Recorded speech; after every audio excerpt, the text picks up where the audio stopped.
بجد اللي محظوظ ويتمنى على فكرة كل زوج ان يكون زوجته فيها الصفة دي، عشان لو وجدت الصفة دي في المرأة بتغير جو البيت كله، بتغير نفسية الراجل 180 درجة، جاي الصفر على 180 يا ابني خلاص.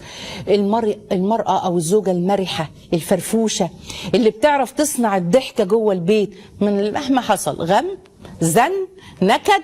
نقد سلبي، تقدر تغير دفة الحديث على طول، تعدي الموقف بس بحلول وسطية او حل وسط كده مؤقت، الى ان يتم مراجعة الامر مع قرار حاسم لما انت تهدى والدنيا تهدى. بتعرف تضحك زوجها في عز الغم، وتعرف تروق له باله لو متنرفز، وتعرف تخلي البسمة مرسومة على شفايفه. كتير جدا جدا من الازواج بيشتكوا يقولوا لك ايه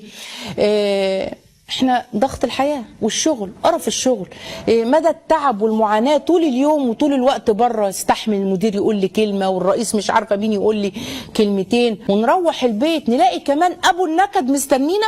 سواء بقى بحق او دون حق، يعني ممكن تكون منكده عليه بسبب يعني بصوا باللي بيعمله، لكن على طول مقموصه وضربالنا البوز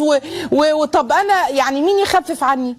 ماشي، عرفنا احنا الرجاله، على فكره ده نص كلام، يعني شكوى كانت جت احنا وعلينا القوامه والبدايه تكون من عندنا، بس بجد بيبقى مخنوق وبيقول بحاول اراضيها بكل الطرق، هي حتى مش بتتراضى،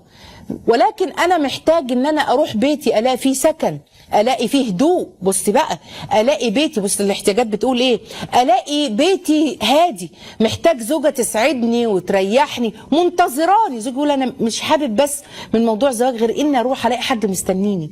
محتاج زوجة مستقبلاني ببسمة وريحتها حلوه. انتوا عارفين طبعا العكس، انا بقول الكلام ده وانتوا تخيلوا العكس، بيتها نظيف مرتب، ريحه البيت حلوه، ورد وعطر، كمان ريحه قلب زوجته بيقول كده، زوجته بيقول كده مشتاقه لزوجها، هو لما يشوف كده هيفرح. وبعدين بقى نبقى نتكلم في المشاكل وبعدين نبقى نحلها، بس بجد انا اتمنى اشوف ده في زوجتي وفي بيتي قبل ما اموت، لاني فعلا انا ميت حي. ده كلام زوج وانا نقلتهولك زي ما قالوا. شطارتك انت بقى تعرفي امتى تتكلمي وامتى تفتحي موضوع وامتى تفرحي زوجك، وانت دايما